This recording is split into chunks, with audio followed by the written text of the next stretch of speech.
Sila Kuala. Terima kasih Timbalan Menteri, terima kasih Datuk Yang Ketua.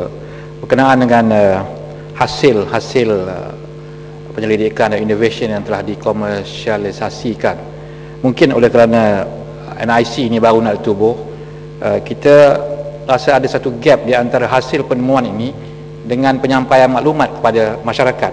Sampai kita pun tak tahu apa dia inovasi yang telah berjaya ditemukan, dipasarkan.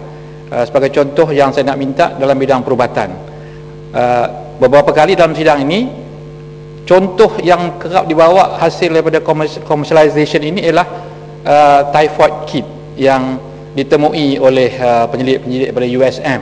Dah berapa kali itu saja. Tadi saya nak dengar satu lagi contoh daripada bidang perubatan, daripada 200 lebih yang ditemukan tadi itu. Apa contoh besar innovation yang kita telah dapat? Ringkas. Sambung.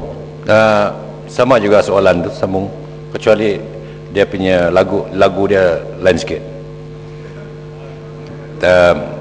Sila Mak, tak payah lagu lagi Mak. Tanya soalan. Ya, soal hasil-hasil penemuan ni.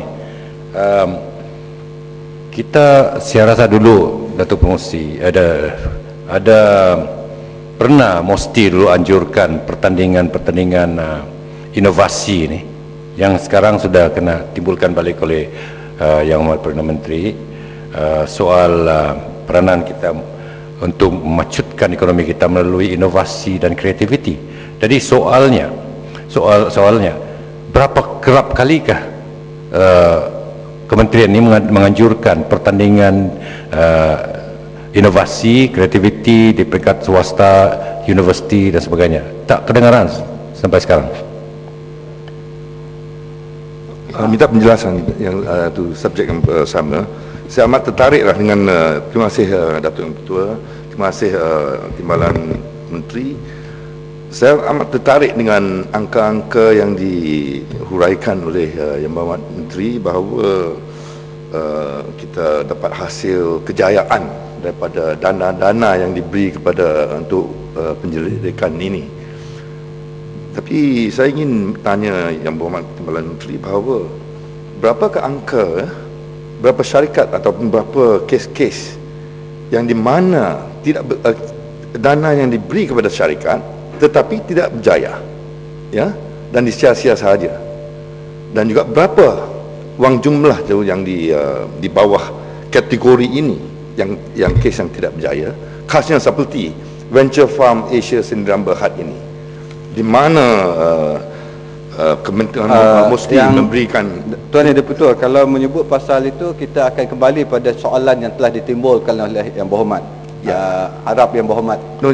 Angka kita perlu. Pasal angka venture farm kita akan jawab kemudian. Dan angka-angka yang dan di mana angka itu adalah satu isu yang baru yang bukan berkaitan dengan apa yang dibangkitkan.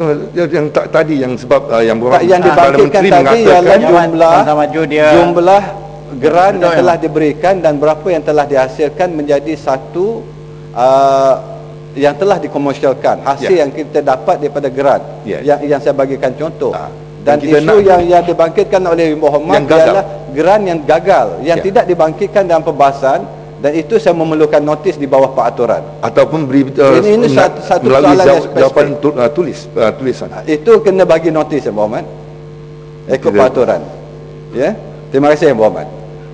Bagi menjawab soalan Kuala Krai, Putatan, dan juga saya kira soalan ini sebenarnya sudah pun saya jawab dalam soalan lisan baru-baru saya kira dah minggu lepas, dan saya akan bagikan senarai, berapa senarai yang terperinci kalau nak disenaraikan, tetapi memadai untuk kita memahami dalam konteks innovation. Sebab itu dipanggil research, development dan commercialization. Dan daripada research, mana-mana negara pun paling tinggi saya kira kejayaan ialah 5%, ataupun paling tinggi di Korea pun 7%. Sebab itu dikatakan innovation. Telefon yang kita lihat, mungkin yang hasil yang kita lihat, mungkin daripada research and development dah 100 prototype baru pergi ke pasaran. Dan ini proses yang berlanjutan dan berterusan, dan ianya memerlukan banyak masa, kajian, penyelidikan dan keseluruhannya untuk dihasilkan menjadi inovasi. Sebab itu memang Sebab itu dalam bidang sains dan teknologi belanjanya begitu besar dan kejayaannya mungkin tak banyak. Tapi yang sebab itu kita menyedari akan kelemahan inilah kita melihat pada fokus untuk kita wujudkan Innovation Center dan ICOE yang saya sebutkan tadi, supaya kita boleh selaraskan, rangkumkan keseluruhan tenaga kita untuk memperdekatkan serta ada interaction di antara penyelidik, industri dan juga pakar-pakar dengan hubungan pemasaran kita di peringkat antarabangsa. Jadi Tuan Yang Di-Pertua, izinkan saya untuk meneruskan. Yang Muhammad Timbalan Menteri, sebelum beralih topik tentang